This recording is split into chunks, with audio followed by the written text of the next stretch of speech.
Vamos ficar de pé para lermos a santa e poderosa palavra de Deus nesta noite.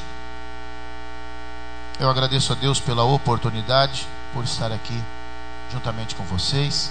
Agradeço a Deus porque me fez um pregador da sua palavra, um anunciador da boa semente. Quero também cumprimentar os nossos ouvintes da Rádio Vertical, todos que estão ligados conosco, também a nossa TV, Web TV, todos os nossos internautas que nesta noite se conectam conosco para ouvir a santa e poderosa palavra de Deus. A você que chegou nesta noite, neste lugar, e só Deus conhece o teu coração. Tudo aquilo que você passou nesse dia, as lutas que você teve, as dificuldades que você tem, e que se chega na casa de Deus, neste lugar que não é para gente boa, que não é para gente sã, mas é para gente que tem dificuldade, é para quem tem fragilidade, é para quem reconhece as suas misérias. É você estar no melhor lugar do mundo, a casa de Deus. Também agradecer os obreiros, meus amigos, colegas de ministério. Eu não estou aqui porque sou melhor do que os outros, todos aqui, eles são capazes. E nesta noite eu estou aqui simplesmente porque Deus é bom e porque me foi concedida uma oportunidade. Os nossos obreiros aqui, todos aqui. Eu quero compartilhar um texto da palavra de Deus nesta noite, visto que o tempo é exíguo. Nós queremos ler na carta de Paulo aos Romanos, no capítulo 15 e versículo 4. Vamos ler a santa e poderosa palavra de Deus. Romanos, capítulo 15 e versículo 4. Diz assim: porque tudo que dantes foi escrito, para nosso ensino foi escrito, para que pela paciência e consolação das Escrituras tenhamos esperança. Eu vou ler mais uma vez, está aí nos monitores, você pode acompanhar conosco. Mais uma vez eu leio a poderosa palavra de Deus. Diz assim: porque tudo que dantes foi escrito, para o nosso ensino foi escrito, para que pela paciência e consolação das Escrituras tenhamos, diga comigo, esperança. Mais uma vez, esperança. Tome o teu assento, glorificando o nome do Senhor, se alegrando, agradecendo a Deus pela oportunidade que Ele nos dá. Meus amados irmãos, a carta de Paulo aos Romanos, ela é um compêndio de doutrinas cristãs. Dizem os teólogos, grandes eruditos, que se não tivessem as epístolas na Bíblia, se não tivessem os evangelhos, a carta de Paulo aos Romanos, ela supriria, se porventura então houvesse essa vagosidade, se não houvessem as epístolas, visto que a carta de Paulo aos Romanos ela é muito abrangente. A carta de Paulo aos Romanos, ela trata da eleição de Israel, ela trata da salvação de Deus ao povo de Israel. O apóstolo Paulo se refere e dizendo que nós, jambuzeiros bravos, não devíamos nos gloriar, porque a salvação de Israel tinha sido tirada por um momento, pelo fato de que eles rejeitaram. E o apóstolo Paulo faz uma certa declaração a nós, dizendo: vocês não devem se gloriar e devem ficar cuidadosos, porque se não poupou os ramos naturais, imagine vocês que foram enxertados. Então a carta de Paulo aos Romanos, ela mostra muitas coisas. Ela mostrava que o homem se vestia de luz, diz Romanos 3:23, porque todos pecaram e destituídos estão da glória de Deus. Então, meus amados, a carta de Paulo aos Romanos, ela trata de muitas coisas maravilhosíssimas. E nesse capítulo, no capítulo 14 ainda, a tolerância para com os fracos na fé, no capítulo 15, no versículo 4, o apóstolo está então quase que terminando a epístola, dizendo: olha, tudo que foi escrito, tudo que dantes foi escrito, tudo que está escrito no Antigo Testamento, para o nosso ensino foi escrito. Ou seja, tem um fundamento, existe uma simbologia, existe uma lição. Ela nos traz alguma coisa, aquilo que foi escrito no antigo, nas coisas passadas, existe uma lição que podemos aprender. Então tudo que foi escrito para que pela paciência e consolação das Escrituras tenhamos esperança. Quando nós olhamos a caminhada de Israel no deserto, quando nós olhamos a vida de Israel, nós vimos que a vida de Israel é a nossa vida espiritualmente falando, simbolicamente falando. Quando nós olhamos Israel saindo do Egito, nós vimos que nós também saímos do Egito e que Deus nos tirou com mão forte de lá. Ninguém saiu de lá porque era bonzinho, ninguém saiu de lá porque mostrou algo melhor do que os outros. Não, todos nós éramos escravos. Efésios capítulo 2 versículo 1 diz: e nos vivificou estando nós mortos em nossos próprios pecados, delitos e ofensas. O Espírito Santo se mostrou maravilhoso na tua vida, irmãos, e fez tu compreender a salvação em Cristo Jesus.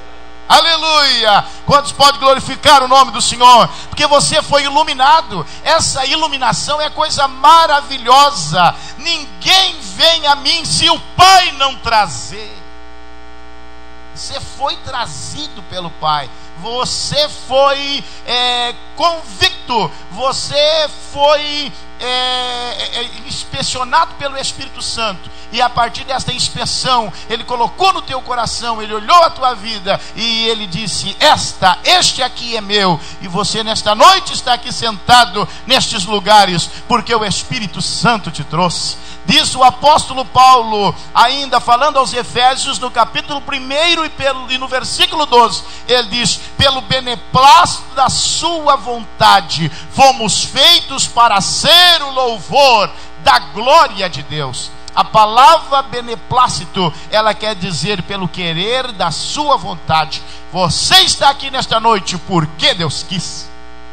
As pessoas fazem estudos antropológicos e teológicos e eles perguntam por que Deus escolheu Israel. E não há nenhuma outra sentença, não há um outro ensino, não há alguma coisa que nos convença.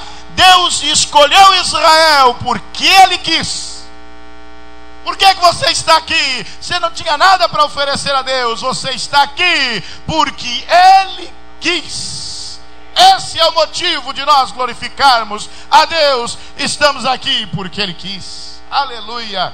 Meus irmãos, a carta de Paulo aos Romanos então vai mostrando que no Antigo Testamento todas as coisas que se movimentam, todas as coisas que tomam corpo e forma naquele tempo, elas simbolizavam a caminhada da igreja aqui na terra. Quando você vê Israel sendo tirado do Egito, quando você vê Israel andando pelo deserto, a igreja anda pelo deserto. A Bíblia mostra que a igreja vai ser tomada do deserto, porque é no deserto da aflição, é na tribulação, na dificuldade que o Senhor Deus, Ele chama a igreja. E em Cantares de Salomão, o grande sábio, ele diz: quem é esta que sobe do deserto? É no calor do deserto, é no calor da tribulação que sobe a igreja do Senhor, glorificando o seu maravilhoso nome. Quando nós vimos a igreja, quando nós vimos Israel andando pelo deserto, nós vimos que eles param em determinada situação, e eles param no lugar chamado Mara. A palavra Mara no hebraico quer dizer amargo. E ali então, naquelas águas amargas que não podiam ser bebidas, que não podiam ser tomadas, que não podiam ser ingeridas, quando chega naquela situação e o povo ali então murmura, levanta uma murmuração contra o grande homem de Deus chamado Moisés, a Bíblia diz que ele pega um galho de árvore, ele pega um lenho, ele pega um madeiro, e ele colocando naquelas águas de amargas, elas vão se tornar doces, porque aquilo, literalmente fazendo, simbolicamente apontava para a nossa vida nesta terra. Nós éramos amargos, nós não tínhamos prazer de viver, tínhamos dificuldades em todas as áreas, mas quando nós chegamos e somos tocados pela cruz de Cristo, a nossa vida passa a ser mais doce do que o mel, a nossa vida toma outro rumo. Quem bebia não bebe mais, quem fumava não fuma mais, quem se prostituía não se prostitui mais, porque andar com Deus é deixar a casa velha e seguir em frente a um rumo, a uma nova vida que Deus nos quer dar. Quando nós olhamos Israel então nesta caminhada de fé, nós vimos que Deus vai destruindo os inimigos de Israel, nós vimos que Deus vai santificando o seu povo, nós vimos que Deus vai orientando o povo, e conosco acontece a mesma coisa também. Quantos de nós já não nos deparamos em situações que a gente fica sem saber o que fazer, que a gente fica sem saber o que dizer, sem saber o que falar, mas o Espírito Santo, que sabe todas as coisas, ele chega e nos orienta. Nós temos um alarme dentro de nós, que é o Espírito Santo, que quando chegamos diante de coisas que não lhe agrada, ali dispara, ali acontece então uma voz dentro da nossa mente, que diz: não faça isso, meu filho, não faça isso, minha filha, eu não me agrado destas coisas. E você sente que o Espírito dentro de você começa a interceder com ciúmes, começa a interceder com gemidos inexprimíveis, e você é colocado novamente no caminho que deve andar, porque o Espírito Santo vai nos ajudando, o Espírito Santo vai nos conduzindo, o Espírito Santo vai nos admoestando. Ele é o Paracleto, ele é o amigo, ele é o outro, ele é o Consolador, que está do nosso lado para nos dar vitória no tempo emergente. Irmãos amados, eu quero nesta noite começar aqui a minha mensagem falando então sobre a construção de um tabernáculo. A construção, a palavra tabernáculo, ela praticamente quer dizer acampamento portátil. Tem uma tradição judaica que diz o seguinte, que Deus, quando falou com Moisés em certo momento, Deus olhando o acampamento, olhando o povo de Israel acampado, ele olhou para Moisés e disse: gostei daquele modo que eles estão vivendo lá embaixo, e eu quero que tu faça para mim também uma casa igual a deles, para que eu more com eles naquele lugar. Zacarias 2:9 diz: alegra-te e exulta, ó filha de Sião, porque breve venho morar no meio de ti. Deus acampou, Deus morou no tabernáculo, a sua presença estava dentro daquele tabernáculo, mas depois agora ele habita em um corpo humano, o corpo de Cristo. Ele está junto conosco, e é por isso que o nome de Jesus vai ser Emanuel, Deus conosco. Deus conosco. Nesta noite nós podemos dizer que Ele é o Emanuel, que Ele está conosco, que Ele está junto de nós, que Ele está nesta noite junto da sua igreja amada. O tabernáculo foi feito então, e o tabernáculo construído, ele tem algumas simbologias. Eu não vou usar aqui de um critério, colocando uma norma, ou seja, colocando passo a passo dentro daquilo que foi feito o tabernáculo, mas eu quero dar algumas pinceladas, eu quero mostrar algumas coisas que foram feitas dentro do tabernáculo, e que essas coisas sendo feitas lá, elas nos arremetem a uma grande lição, elas nos edificam, elas nos exortam, elas nos consolam pelas escrituras sagradas. Primeira coisa, irmãos, dentro do tabernáculo, para fazer o tabernáculo, Êxodo capítulo 25, versículo 1, a Bíblia diz que Deus fala a Moisés, e Moisés agora reproduz isto ao povo, dizendo: esta é a oferta que trareis, vocês vão trazer o estofo azul, vocês vão trazer o linho fino, vocês vão trazer especiarias, vocês vão trazer o ouro, vocês vão trazer prata, vocês vão trazer cobre, vocês vão trazer tudo aquilo que vier ao vosso coração, vocês tragam aqui, porque vamos fazer uma grande casa para Deus. E agora eles começam, a Bíblia diz que eles começam a trazer as coisas, a Bíblia diz que eles trazem tantas coisas, que o próprio Moisés tem que dizer para eles: espere um pouco, não precisa trazer, porque já está sobrando aquilo que eu vos pedi. Mas uma coisa, irmãos, nos chama a atenção, que este povo que agora doa, que este povo que agora dá, que este povo que agora oferta de bom coração, a Bíblia diz que eles passaram 430 anos escravos na terra do Egito. Imagine vocês 430 anos como escravo. Quem sai como escravo não tinha nada que receber. Este povo não tinha o que receber, este povo não tinha recebido, este povo não tinha sido pago. Mas aconteceu algo naquela noite fatídica, naquela noite antes de comerem a Páscoa, antes de participarem daquela refeição noturna para saírem do Egito. Diz Deus ao grande servo Moisés, e Moisés passando isto ao povo, esta era a ordem do Senhor. Moisés deu a ordem dizendo o seguinte: vocês antes de comerem a ceia, vocês antes de participarem desta refeição, vocês dirijam-se aos seus vizinhos, aos seus amigos aqui do Egito, e cada um de vós peça um presente, e vocês vão ver o que vai acontecer. E o que a gente pode chamar de presente, nós vamos chamar de despojo, porque veio tanta coisa. E a Bíblia faz questão de dizer que o Egito foi despojado naquela noite, quando deu tudo aquilo que possuía para que se livrasse daquele povo. Sabe de uma coisa, irmãos? Deus, Ele quer tirar a riqueza do mundo, e Deus quer colocar essas bênçãos nas nossas mãos. Deus do seu trono, Deus da sua glória, da sua soberania, aleluia, Ele tem todo o poder. Às vezes nós estamos em dificuldades, tem gente que se queixa: eu perdi tudo, eu larguei tudo, eu olvidei, esqueci todas as coisas. Mas Deus nesta noite quer resgatar essas coisas, não da maneira que você tinha, mas Ele quer trazer isto ao teu coração, à tua mão, para que você glorifique o nome santo do Senhor. O que eu quero dizer com isso? Que se eles fossem pagos pelo Egito, o Egito sempre se gabaria em dizer: Israel é rico porque nós lhe pagamos o dinheiro que tinha que pagar, dinheiro em cima de dinheiro. Mas não foi assim. Eles saíram como escravos, receberam o presente, e o presente que receberam, sobre a bênção de Deus, foi algo tremendo, especial, que agora, com este convite para eles darem ofertas, eles agora se apresentam diante do Senhor, e é muita coisa que eles tinham para dar. Aleluia. Sabe de uma coisa, irmãos? Quando nós olhamos as ofertas, e a gente às vezes tem muita dificuldade, no Brasil uma dificuldade muito grande em ofertarmos, em darmos ofertas, em sermos generosos. Eu já falei aqui em certo momento, o John Wesley, um grande pregador do século XX, ele dizia que quando o dinheiro entrava no bolso dele, ele dava um jeito de gastar, para que o dinheiro não achasse o caminho do seu coração. Porque é só com o dinheiro, é só no dinheiro, é só naquilo que mexe no nosso bolso, é que parece que nós nos acordamos, é que parece que nós tomamos alguma posição. Agora uma coisa, eu não estou falando aqui somente da questão física, somente da questão de ofertar. Eu não estou falando aqui da nota, do dinheiro em espécie, da moeda propriamente dita. Eu estou dizendo nesta noite que você pode se ofertar, como colocar-se à disposição para Deus como uma oferta. Eu nasci e me criei na igreja. Eu estou há 40 anos na Assembleia de Deus. Isso não dá salvação para ninguém. Isso não me coloca na porta do céu.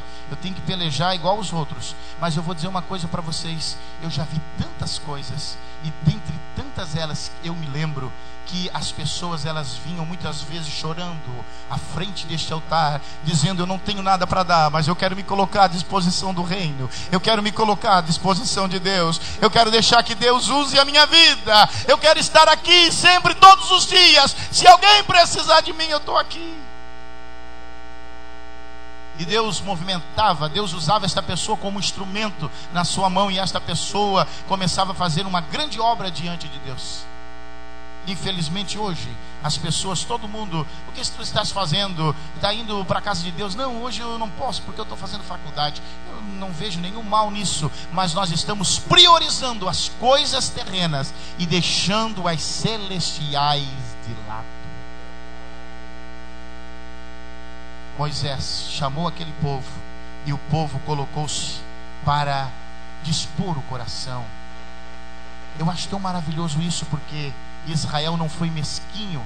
Eles podiam dizer: o que eu tenho é nosso, eu ganhei, foi o meu vizinho que deu, foi algo que eu conquistei, eu trabalhei, eu dei duro para ganhar essas coisas, e agora Deus está pedindo uma oferta. Mas o povo de Israel deixou Deus trabalhar no seu coração, e aquilo que foi pedido não veio simplesmente dentro daquilo que era exato, mas veio de maneira abundante, de maneira que o grande líder disse: chega, porque está sobrando.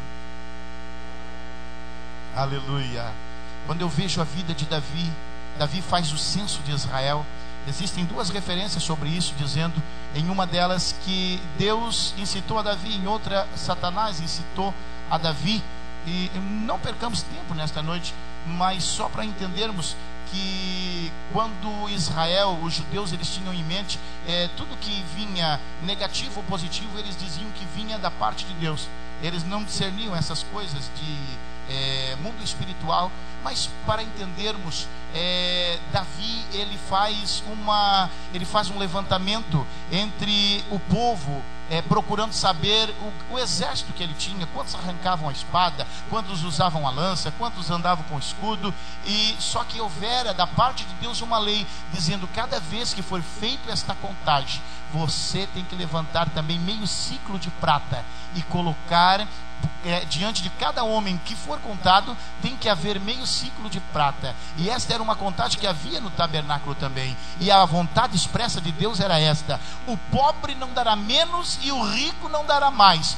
Todos darão a mesma medida, mostrando o quê? Mostrando que a salvação diante de Deus, ela é igual para todos os homens. Aqui nesta noite ninguém é mais amado, ninguém é mais querido, mas diante de Deus todos somos iguais. Ele aceita o nosso louvor, Ele aceita a nossa vida, Ele aceita o nosso coração, independentemente das coisas que temos praticado. Ele é bom para conosco nesta noite.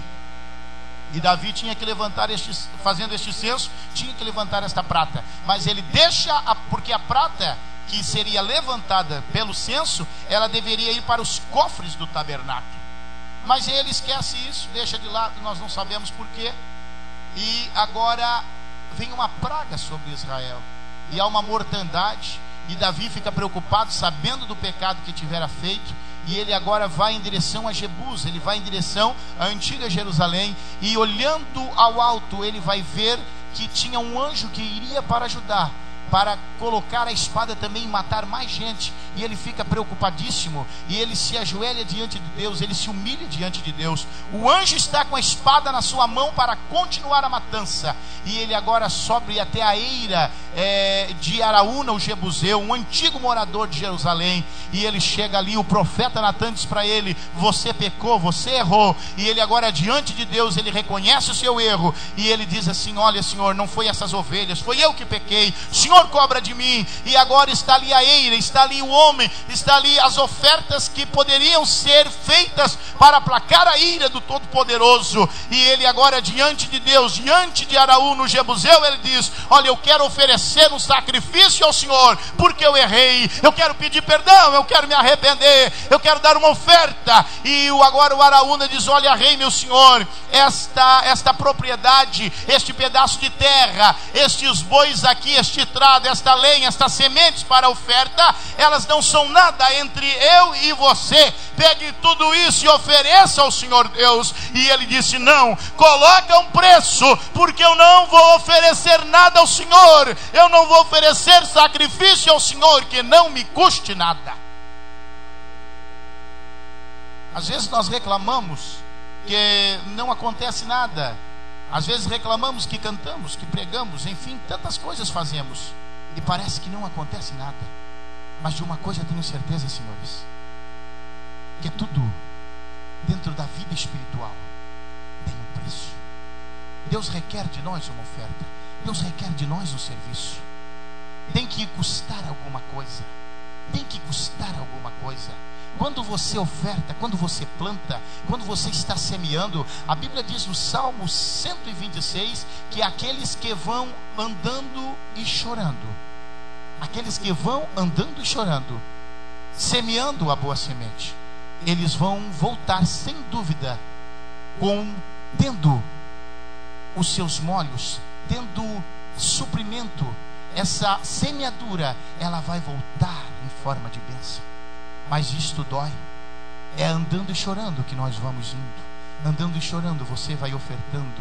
Quando eu digo ofertando, não me queiram somente na questão do dinheiro. Quando eu falo andando e chorando, irmãos, é o nosso jejum, é a nossa vida espiritual. Quando nós andamos do jeito que andamos, não é simplesmente para que o mundo veja que nós somos diferentes, mas nós estamos andando assim porque é para Deus. Estamos assim porque você vem tanto à igreja, é porque eu me ofertei, é porque eu me dei, é porque eu me doei, e agora eu estou aqui nesta situação porque eu quero agradar aquele que me criou. Deixa eu abrir um parênteses. Existia dentro das questões da escravatura, para as leis para os escravos judeus, tinha algumas leis, e uma delas era a seguinte: quando o judeu ele se dava como escravo, ele trabalharia 6 anos, e no 7º ele sairia forro. O quer dizer isto? Ele sairia em liberdade. Então um escravo judeu não poderia ser detido mais do que 7 anos dentro daquela casa, embora ele se colocasse à disposição para ser escravo, geralmente para pagar uma dívida, mas no 7º ano ele deveria sair forro, ele deveria sair livre. Mas em algumas situações o homem já não tinha mais família, aquele homem já não tinha mais ninguém por ele, e aquele homem era tão bem tratado pelo seu senhor. E existiam então algumas leis, porque não podia ser somente de boca. Isso teria que ser algo finalizado dentro do costume judeu. E o costume judeu era o seguinte: quando um homem então decidia no 6º ano ele deveria sair livre, e ele não quisesse sair livre, então ele faria o seguinte: ele chegaria diante do seu senhor e diria o seguinte: eu te amo, eu gosto de ti, eu me sinto bem na tua casa, eu me sinto bem sendo teu servo, eu me sinto bem sendo teu escravo. E aquele homem então diria assim: bom, se você sente a vontade de ficar comigo, nós temos que fazer a coisa certa, a coisa legítima. E ele então levava aquele homem diante dos anciãos de Israel, dos juízes de Israel, e eles furariam a orelha direita daquele homem, colocariam uma sovela na sua orelha. E aquele homem então, ele diria algumas frases, algumas palavras, que daria direito legal daquele senhor sobre a vida daquele homem por toda a sua vida. O que Deus quer nos ensinar nesta noite? O que Deus requer de nós nessa noite? Nesta noite, todos nós fomos escolhidos para ser servos do Senhor, mas temos que ser escravos da orelha furada.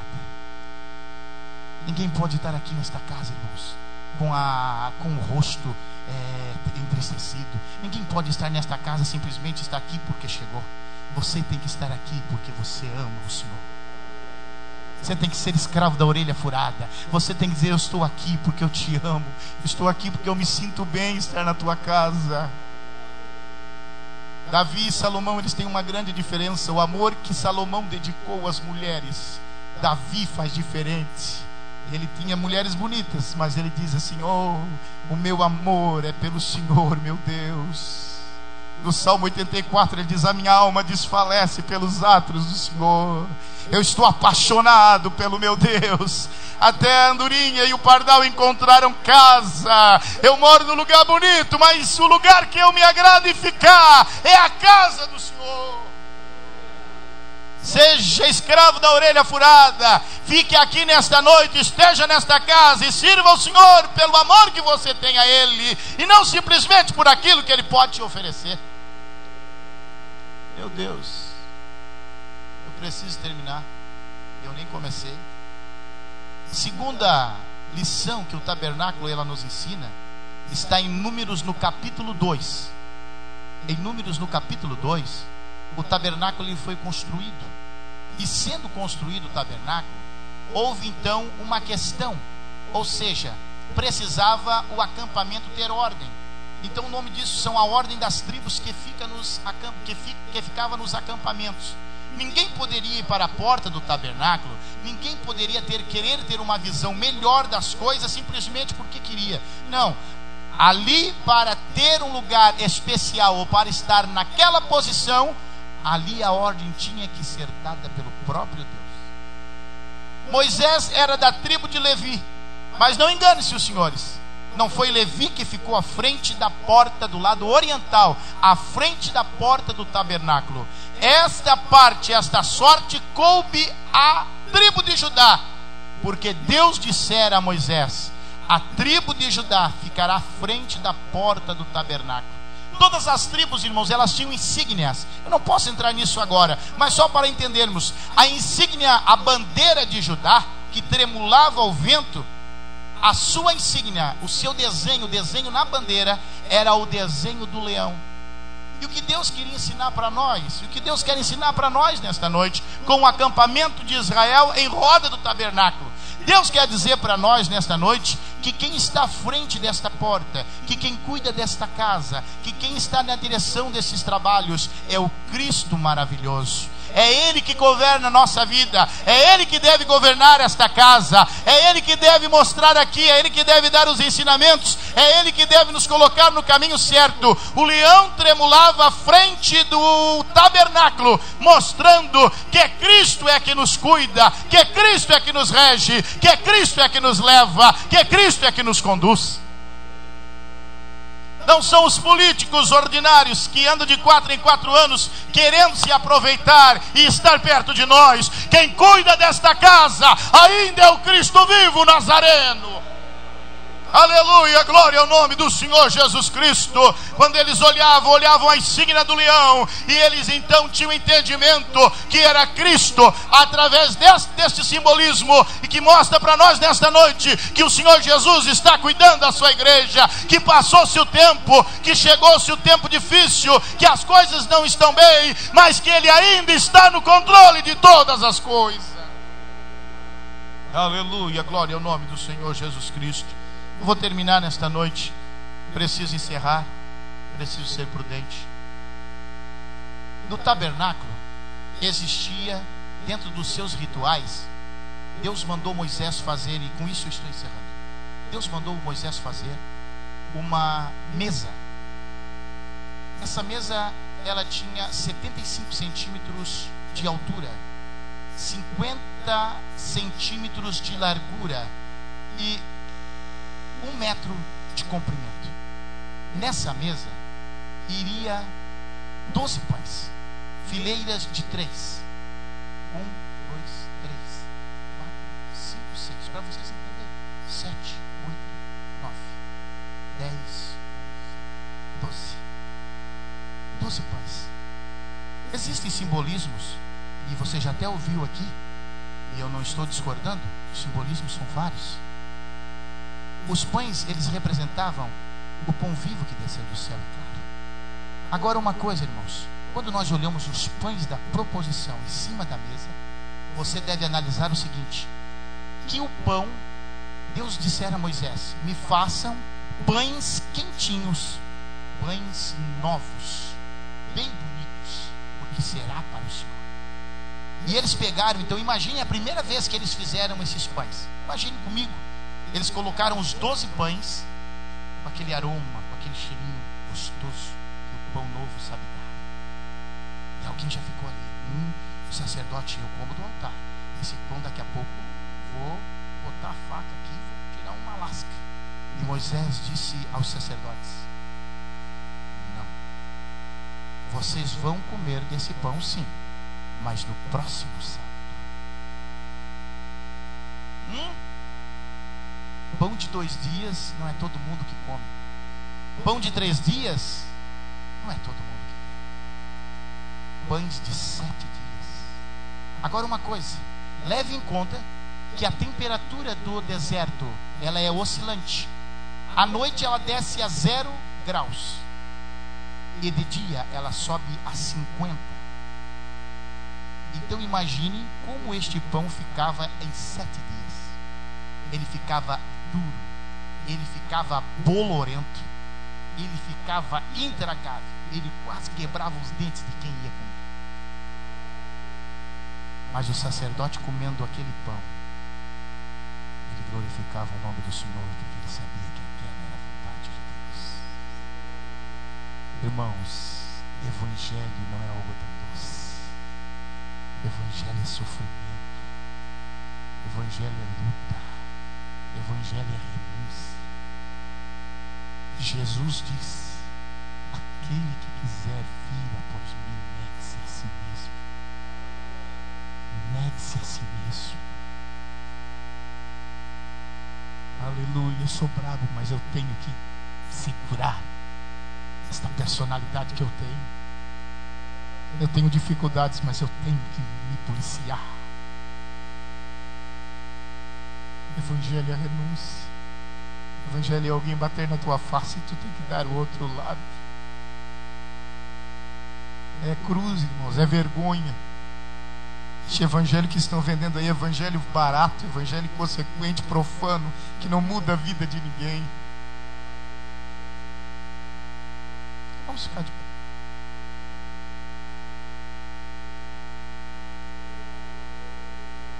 No ano de 1960, um missionário chamado Hernandes, ele tinha 3 filhas.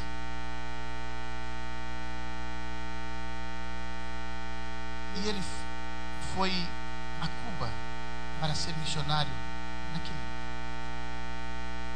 E o governo de Fidel Castro escolheu Hernandes. E eles apertaram Hernandes. Eles disseram: negas o teu Deus ou morre. Negas o teu Deus, nós vamos te livrar. Vamos deixar você ir livre. Mas senão, o negócio vai apertar. E Hernandes era um homem que entendeu que o pão duro e bolorento, que é o Evangelho, é aquilo que nós temos que comer. Hernandes entendeu que era renúncia. E o Hernandes disse: não, eu não volto para trás.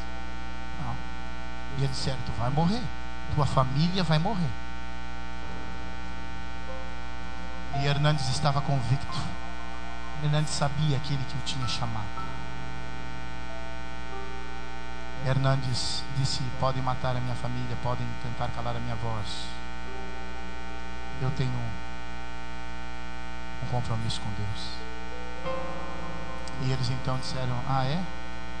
Então tá bom. Eles pegaram as 3 filhas de Hernandes, eles pegaram a esposa de Hernandes e levaram ao paredão. Eles marcaram a execução e disseram: nós vamos matar, nós não estamos de brincadeira, Hernandes. E Hernandes disse: eu também não. Eu não vou decepcionar o meu Senhor Jesus. E eles então fizeram um pelotão de fuzilamento. E eles colocaram as filhas de Hernandes à frente do pelotão de fuzilamento. E o oficial disse: tu tens alguns segundos para voltar atrás. Nós vamos matar a tua família. As filhas de Hernandes começaram a chorar. A filha mais velha disse: pai, não negues a Jesus.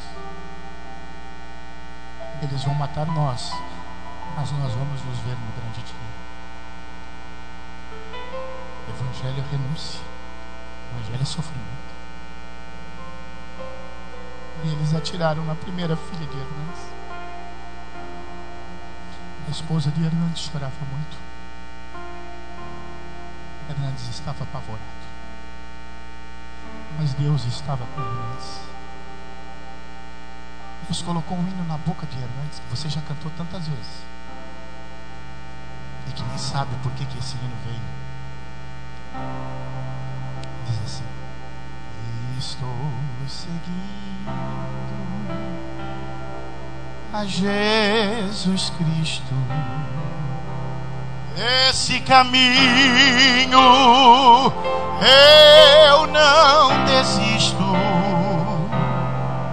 Estou seguindo a Jesus Cristo, para trás não volto, não volto não. E eles mataram a segunda filha de Hernandes. E Hernandes continuou louvando o Senhor. Depois da luta vem a coroa, a recompensa é certa e boa. Estou seguindo a Jesus Cristo, para trás não volto, não volto não.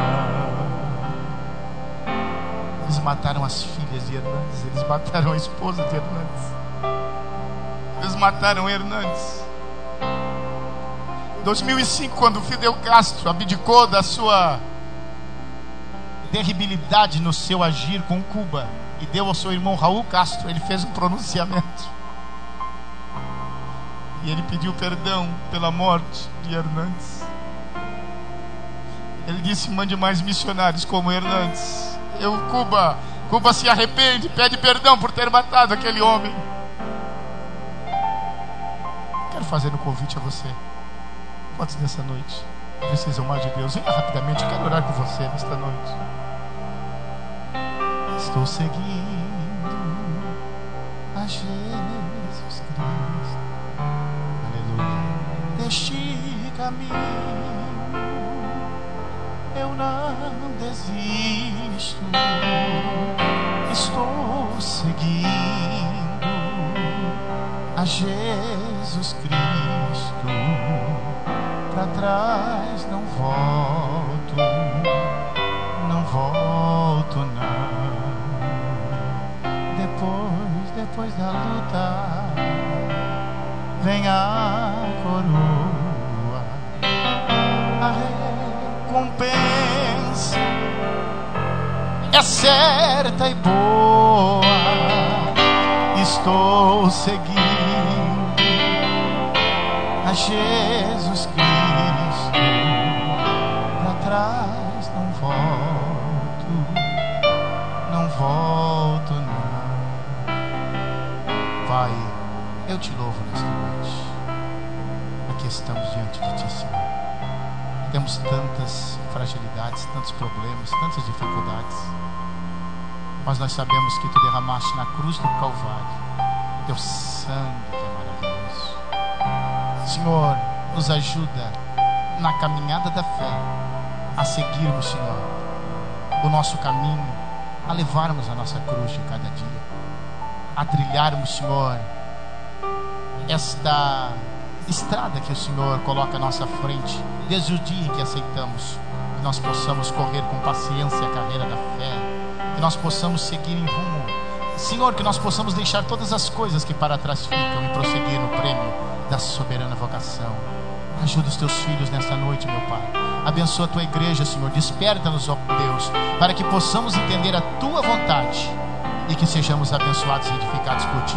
Abençoa o teu povo nesta noite, em nome de Jesus.